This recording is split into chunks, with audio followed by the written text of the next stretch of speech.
Hey guys, LevelCap here, and today I'm bringing back Loadout, the series where you guys suggest interesting loadouts for me to try in games. I usually do Loadout in Battlefield, but a lot of you have been asking me to make episodes in Modern Warfare.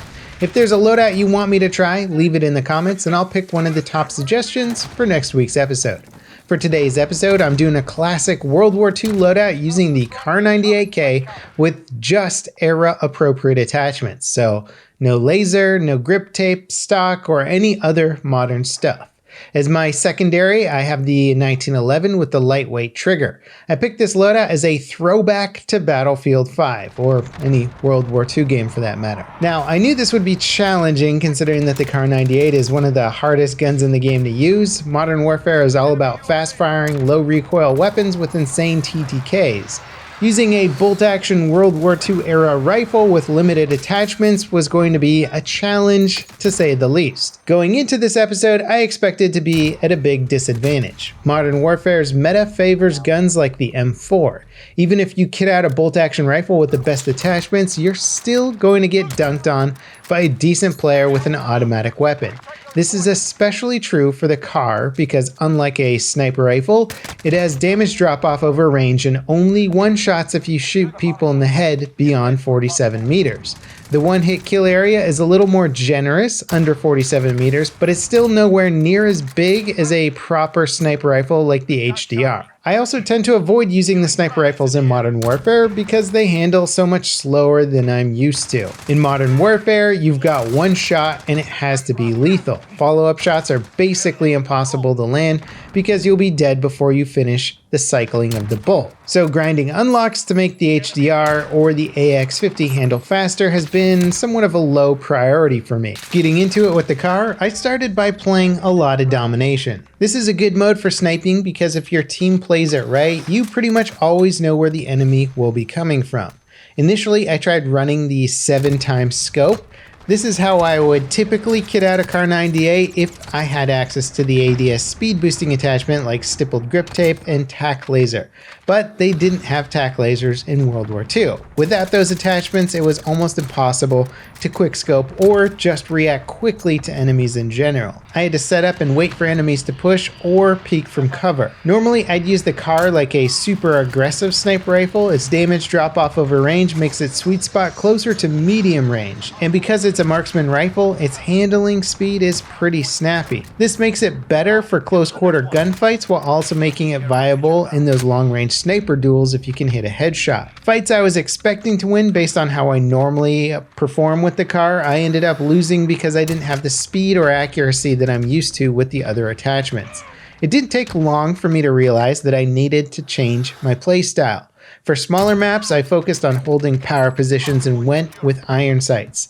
This sped up the ADS time a bit and also made fighting off enemies in close range a bit easier. Holding choke points and pushing close to the enemy team worked out pretty well, but against multiple targets, I was pretty much a dead man.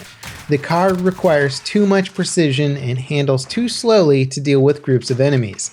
Nothing makes this more obvious than how effective the Kar is in ground war with the sniper scope equipped. My first match, I went on a pretty decent kill streak just by picking enemies off of their flag. Once I got comfortable with the slow ADS time on the sniper scope, it started feeling like a proper sniper rifle. A lot of people treat ground war like a target practice session. They pick a spot and stay there, waiting for enemies to cross their vision. Against those players, I died a lot, until I approached the fight from an unexpected angle. With a regular sniper's rifle, I could have gone toe-to-toe with any of them, but even the sniper scope isn't enough to make the Kar98 a viable long-range weapon. The Kar's damage drop-off means you need to land a follow-up shot pretty frequently, and it doesn't have the fire rate to land those shots consistently. By the time I rechambered for a second shot, most enemies had already slipped behind cover or started to return fire. That damage drop-off is the Kar's most significant fault in Warzone. There's no practical benefit to having a sniper rifle in Warzone unless you can down people with it at range. With enemies being so loaded up on armor, headshots are really a must when using the Kar. In close quarters, you'll get melted by people with ARs and SMGs. At long range, you don't stand a chance against proper sniper rifles. And even against unsuspecting long-range targets, the Kar98's slower bullet velocity means you have to lead targets even more than usual. Now, to round out the loadout, I put on the gas grenade, a standard frag, and the usual complement of perks: cold-blooded, ghost, and battle-hardened. In general, I was surprised at how well the gas grenade worked. Most people either avoided the gas or couldn't see me through it. I ended up using it almost like a smoke grenade pretty often. I'd say this loadout is more classic in looks than in its function. At the start of World War II, the Kar98k was a dominant weapon on the battlefield, but as the war went on, Allied forces began using semi-auto rifles like the iconic M1 Garand. The Germans quickly developed their own semi-auto rifles like the Gewehr 41 and Gewehr 43, the latter of which was based on the Russian SBT-40. And just like the Germans did, you'll find yourself quickly outclassed by weapons with superior range and fire rates. But your big advantage is handling and speed. When things are going your way and you're landing headshots, the Kar98k feels like a monster. And using the M1911 as a backup is something that I'll probably be putting on several classes. I found it to be a much more consistent alternative to the Deagle, even though the gun is a 2-hit kill at most ranges. Really, the M1911 is almost the star of the show for this loadout. I often used it almost like a primary weapon because I knew I'd have a better chance of winning the surprise gunfights. Quickly swapping to it for a cleanup kill was also extremely successful.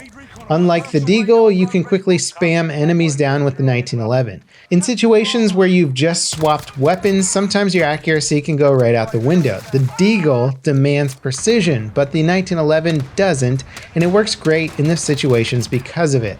Now, as I said earlier in the video, I've avoided using sniper rifles in Modern Warfare for the most part, mainly because of how slow the big boy ones handle. It's a strange feeling, sort of like the weapons in a Call of Duty game are slower than the ones in not just Battlefield games, but slower than I feel like I could sight them down in real life. I've gravitated more and more towards snipers and semi-autos in Battlefield games since Battlefield 1 came out. And in Battlefield 5, the sniper rifles are snappy, super accurate headshot machines. With Call of Duty having the reputation of being a quick-scoping paradise, I was expecting a bit more of my muscle memory from Battlefield 5 to translate over to Modern Warfare. But because the sniping mechanics are so different between the two games, it really hasn't. Now, something else that it highlighted for me was just how critical teamwork is in objective modes. If your team is playing smart and spawn trapping the enemy team, you always know where to look and when to expect fights. Call of Duty games are generally built around the idea that one player can be a deciding factor in a match. The reason people gravitate towards on-meta weapons like the M4 is that you want every possible advantage. You want to have the firepower for 1v2 firefights, so you don't need to rely as much on teammates. So this loadout making me rely on teammates to not flip spawns or let enemies through choke points was weirdly refreshing. It felt like under all the kill streaks and explosions that there was actually a pretty interesting framework for team play in Modern Warfare. It just gets overshadowed by how insanely powerful some of the weapons are in the right hands. This loadout can be ideal for people that like to play with run and gun sniper setups. In medium range, this gives you some of the best one-shot kill potential in the game. The biggest downside is unlocking attachments for the Kar98, of course. Like with most weapons, it's a slog, but once you get them, they transform the gun into something that's usable without making drastic changes to your playstyle or expectations. Now, when trying out the Kar98 without using attachment restrictions and just using the well-optimized stuff to speed up my reaction time, I was faster, more accurate. I could even go toe-to-toe with multiple enemies at a time. Now, as for how I think you could improve this loadout, I think it would work well in an overall class with an SMG or something like that as backup. Having a strong weapon for close-quarter fights is essential in Modern Warfare, and an MP5 or an AUG would make a great backup to the Kar98k. Flipping the roles would also work well with the Kar being a backup weapon for long-range fights. Obviously, you're just replacing an assault rifle with two weapons, but the Kar is way more satisfying to get kills with. If you're not trying to win every match or go on insane kill streaks, or you're just sick of assault rifles, the Kar98k is a great alternative to your typical sniper loadout. Alright, now we're at the end of the video, and this is where your part comes in. This series is all about me taking your loadout requests and seeing how they fare.